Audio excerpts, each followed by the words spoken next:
So let's move on to The Stranger, which, so as this was part of what basically started this fight. Do you want to? I'll start this one off. So Sarah hasn't been watching a lot of movies lately, and I was like, she's trying to get back into watching movies a little bit. And I was like, well, The Stranger is directed by Orson Welles, who's somebody you like more than me, it seems like. And it's a noir, and I thought it had some interesting stuff to do with World War II, which maybe that should have been my first cue. Like, well, Sarah isn't always into these war things, but it's not a war movie. But it's a Nazi movie, though. It is a Nazi movie. But then it has a woman character who's not terrible, but it is a noir. And a part of what I find fascinating about noirs is how they portray women characters. Like, that's what's another discussion for another time. But it has a weak woman character in it. Anyways, this relates to other things, and it started an argument between me and Sarah. Yay! But the story of the movie is that Edward G. Robinson, who's in a lot of things, is a detective. They let a former Nazi war criminal. I mean, this is 1946, so he would have been like within the year a recent Nazi, war criminal at the time. Yeah, and they release him, and he first goes to South America to then find out where this guy is, who he then goes to Connecticut to see. And the story is about that guy, Franz something, Riskin, I don't remember. Well, you're mixing up his fake name with his real name, yeah. And he and so it's about him, and he meets up with this guy, and this guy is a Nazi, and so there are two Nazis talking. The one who's come out of jail, who's now a God-fearing man, and our other guy who still believes in Nazism. And yeah, but I mean, the guy they follow is almost incidental. The main character is Orson Welles as Franz Kindler. Franz Kindler, and so he's our main character, and the story actually starts from there where this isn't much of a spoiler. Spoilers. He kills the other guy who's come to find him, and the rest of the movie is about him trying to keep it hidden and be a secret Nazi. Which is, that's what the movie is. And he gets married, and there's, Edward G. Robinson is trying to track him down, and there's a brother, and a brother that looks like Keir Dullea. Yes, you're not Keir Dullea. Am I not Keir Dullea? So what I want, I found the story of this and particularly the characters so weak. The visuals were great.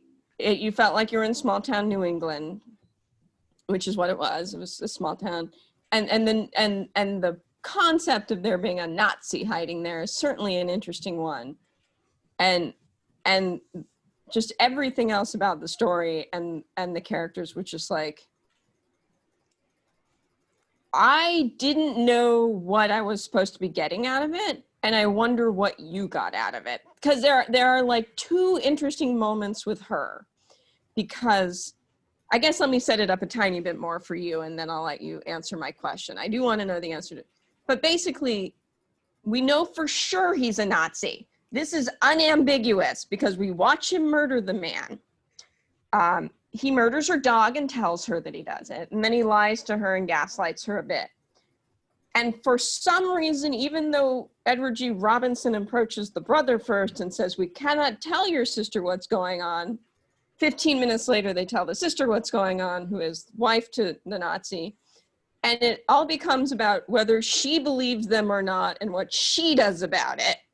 Because all the men know for sure he's a Nazi. None of that's in question. What's this lady gonna do?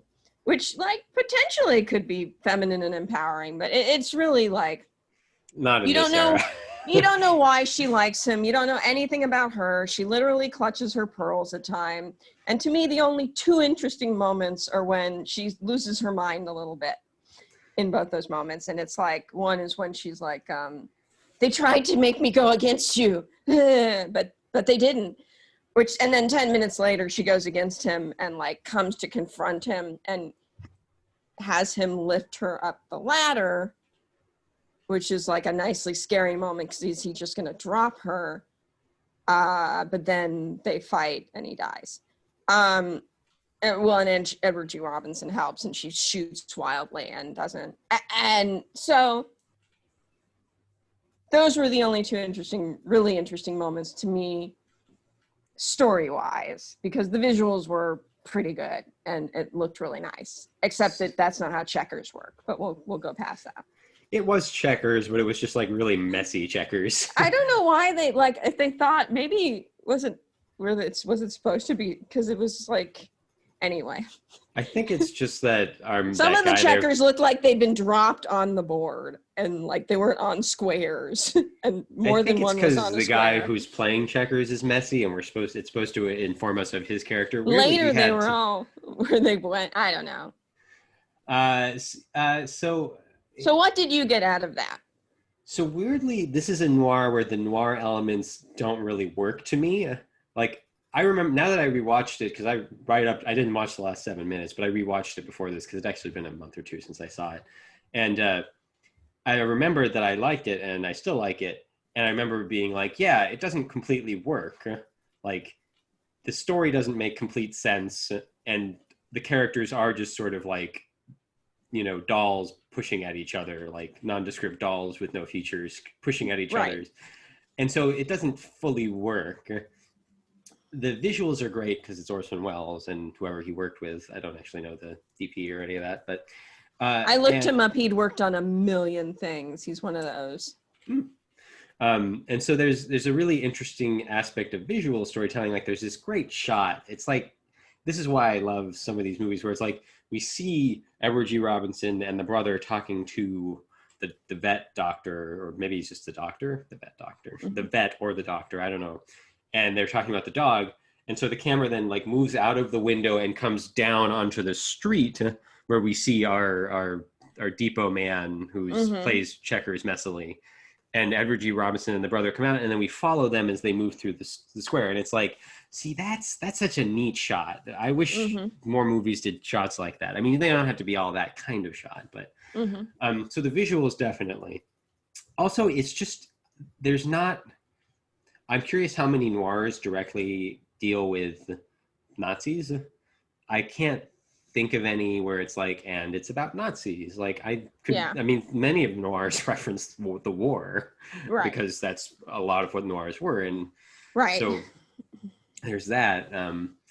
But and that footage, the footage of the Nazis, the of the Holocaust, of the camps that's in the movie, that's the first time anyone saw that. That's also, at least if I'm remembering Wikipedia right, because that's also a weird little like, oh, that kind of makes it interesting. Like, this might have been like, because the best years of our lives is also 1946, and so is this movie. And it's like, it's interesting how close to the war it is. And like, I have Judgment at Nuremberg sitting on my shelf to watch.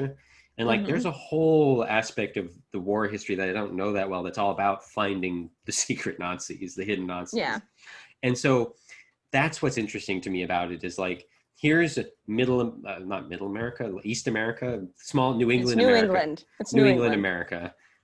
And in its midst, you have, like, there's almost, it's not like this, the movie never suggests like, and then here's where the racists are or anything, but like, it's like he's hiding in this town, and it's like, I wonder if there's any piece of Wells where he was like, well, these, New England old types don't realize that they're being racist. Like, I wonder if there's that level of it. Like, is Wells trying to imply something about New England? Probably not. I didn't really, it's not strong enough for me to be like, oh, of course he was. No, it's I don't know. Who knows? It's a thought. And so like, it's that aspect where it's like, it's kind of an interesting, like, there's all these interesting ideas about the Nazi man who's found God and just believes that God has let him walk out of jail, and the guy who's trying to hide in Connecticut, New England, and how his own, like, how he's talking about there's no way of getting rid of the Nazis but extermination. Right. And like, that's kind of an interesting monologue. And I even found the wife character interesting, that she's kind of willing to, like, that she's trying to stay with him. Like, she really believes in the idea of like, till death do us part, even though her character isn't great. None of the characters for women in noir ever are, but like, it's and none of the characters in this film are great, to be none fair. Of them. Yeah, it's really, to be fair, the men aren't great in this film. Yeah. And so it's like, it's that level of like things. And then there's lots of interesting set pieces, like the clock tower and the forest. So I liked it. It really makes no sense, but I liked Wells getting gored by the clock tower yeah, sword. Like no that's sense, but that's a cool moment. yeah. I mean, the fact that it's 46 almost makes it excusable that he is so bad at hiding. He is Yeah. terrible at hiding. And the He also has Holocaust. no accent, and it's like, really? I guess that's possible. I suppose I should just let that exist. I found the Holocaust. I wasn't sure how to take that footage. It's really interesting that they put it in there, and it was like the first time, but it was really horrible imagery. Like it's really awful imagery, and the movie itself is so. Like I get tired sometimes of stuff being billed as psychological thrillers when there's like, we know he's a Nazi. Like, what's the only psychological part is whether or not she's going to go for it. Like, because everybody, like, so what's, like, the audience isn't torn in any, like, I guess I want my psychological thrillers to affect me psychologically as well. Was that the genre on Criterion, or? Yeah, I mean, who knows? Wikipedia mentioned it. So, I mean, I would not call The Stranger a psychological thriller. But like, what else? I mean, you're making me think a little of someone we know who has a habit of pulling interesting ideas out of a film that aren't necessarily on the film. And I feel kind of like, like I dig what you're saying that is there, that like noirs don't, but like it's an engaging idea. Like it's an engaging Nazi idea. in New England, small town New England, but it's also blunt and kind of stupid. Like it's also a part of it being interesting is that it is Orson Welles. And he has a giant notepad where it says established time, which I started joking was like actually like a physics, like we need to establish time. Like we need that doesn't bother me because like at a certain, he's so kind of, off of it by then. He pulls it out during Checkers. He's like, what was my plan again? I mean, it's like that to me was a symbolic of the whole film. I get that. I totally get that. But that didn't bother, or I thought that kind of makes sense because like he's so off of it by then that like he is just absentmindedly being like, I need to establish time. But like, it doesn't make sense. Like the movie, another reason the movie is interesting because it is Orson Welles. And like I've seen him act in a few more things than I've seen him direct. I need to watch, is it the Magnificent Ambersons, I think, isn't it? Yes, I saw that. It's been 17 years probably since I've seen it. I need to watch that before it leaves the Criterion channel. But like I mostly know him for Citizen Kane, like everybody.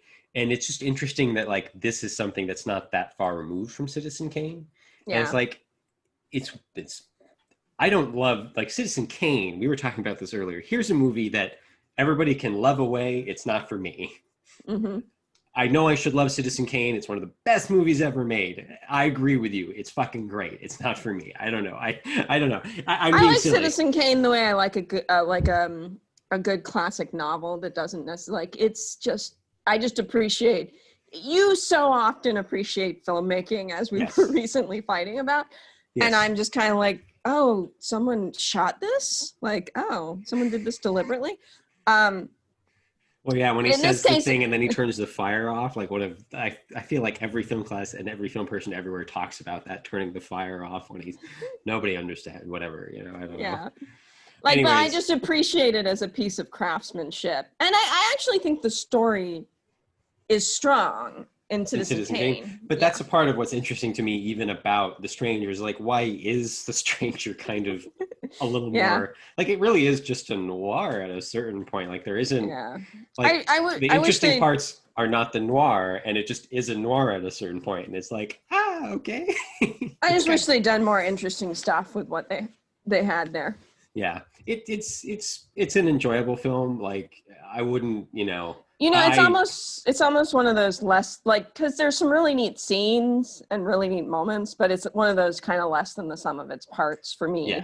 Yeah. Where I think that makes sense. I mean, like you could show me pieces of that and I'd be like, well, that looks like a really neat film. But watching the whole thing, I was kind of like, yeah, I totally get that. I think for me, this is a part of the like Orson Welles package and the noir package, and that's how I'm getting into it also. So like, yeah, totally. Have you seen The Third Man? Yeah. Yeah, because that's a noir, right? I picked that. That's a noir.